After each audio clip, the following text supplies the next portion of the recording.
So today we're going to be talking about tinnitus, which is a very strange thing to be talking about in the eye clinic because that's an ear thing. But sometimes ear things come to us in neuro ophthalmology. So tinnitus is a sound that the patient hears, and the requisite thing for tinnitus is it can't be coming from the outside world. It has to be coming from inside of them. So it is an internal sound, and normally ENT is the place to start because the most common cause of the tinnitus is the ear. So patients who have hearing loss or have inflammation or trauma, they can get tinnitus. So the tinnitus that we'd like to try and sort through is it a subjective tinnitus?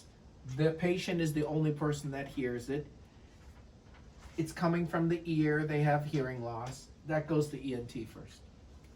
But then there's a different kind of tinnitus, which is an objective tinnitus, which means we can hear it, or it could be heard if we had a detection ability to hear it. And that objective tinnitus may or may not be ENT. The objective tinnitus can be pulsatile, or it can be non-pulsatile,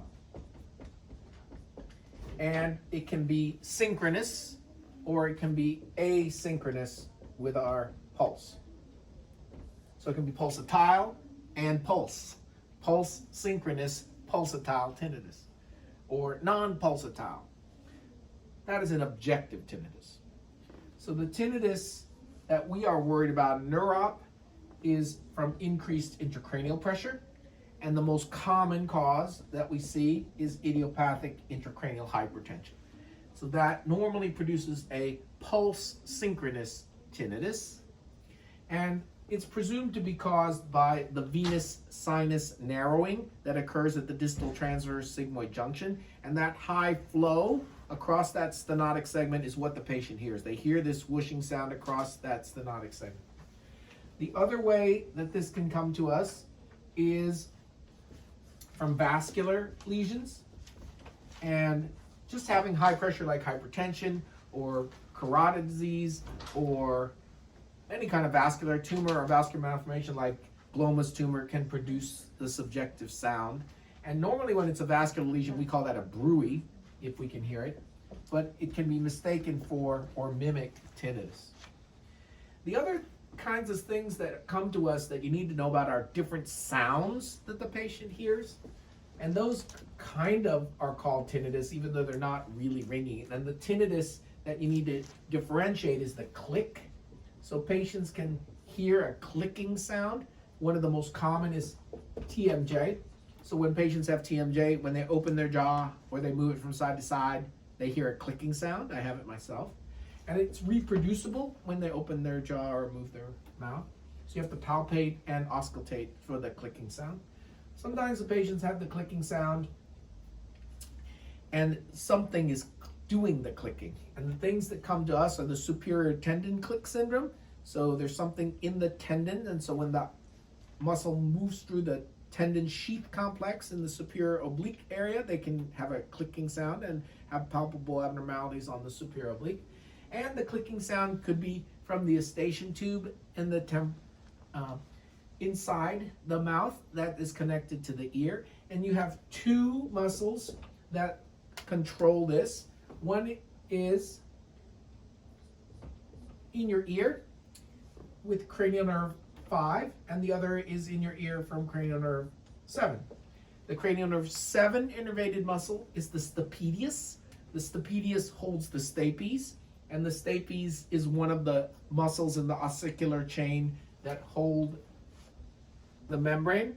Stapes is like the stirrup, and then we have two other bones in the ossicular chain, the incus, which is like the anvil, and then a hammer called the malleus. So the ossicular chain is what dampens the tympanic membrane. And so we can tense the tympanic. So that's tensor tympani. That tensor tympani is cranial nerve 5, number 3, V3. That tensor tympani runs up the eustachian tube and hooks up to the hammer, the malleus. And that's what holds the ossicular chain against the tympanic membrane. Tensor tympani. The other muscle is directly on the stapes, which is the stirrup, and that is innervated by cranial nerve 7, and that is stapedius. The nerve to stapedius holds the stapes. They both do the same thing. They dampen the sound, particularly when you're talking or if you're eating. We want the palate to close, so that's the same kind of thing. A tensor on the palate, that is V3, but these two are in your ear. A tensor on the tympani and the stapedius, different nerves. 5 subdivision 3 for the tensor tympani, and if you have that fire, a spasm or a myoclonus, it can make a clicking sound. And so that's another sign that you need to know about. That's V3.